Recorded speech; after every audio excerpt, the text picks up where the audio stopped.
Hi అండి. మామిడికాయలతో ఒక మంచి రెసిపీ చెప్తాను వచ్చేయండి. ఇన్స్టెంట్ దీపావకాయ అనుకోండి. జస్ట్ ఒక 10 నిమిషాల్లో చేసేసుకోవచ్చు. నేను ఇక్కడ కలెక్టర్ కాయలు తీసుకున్నాను.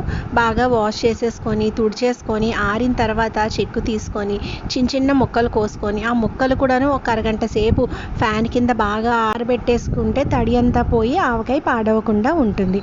ఇక్కడ మామిడికాయ ముక్కలు 3 కప్స్ వచ్చాయి. అందులో పసుపు, ఉప్పు, కారం, ఆవగుండ, బెల్లం వేసి బాగా కలిపేసుకోవాలి. అన్నీ చాలా కొంచెం కొంచెం వేస్తాం కాబట్టి చిన్న పిల్లలు కూడా తినేయచ్చు. 3 డేస్ తర్వాత టేస్ట్ చూసుకొని ఏది కావాలన్నా కలుపుకొని మనం అడ్జస్ట్మెంట్ చేసుకోవచ్చు. మీకు బాగా కలిపేసుకున్నాక మూత పెట్టేసి 3 డేస్ పక్కన పెట్టేయండి. రోజుకి ఒకసారి కలుపుతూ ఉండండి. అంతేనండి, 3 డేస్ అయిపోయింది కదా, ఇంకా తినడానికి రెడీ. అయితే మా ఇంట్లో 3 డేస్ కూడా ఆగరు. 1 డే అవ్వగానే తినడం స్టార్ట్ చేసేస్తారు.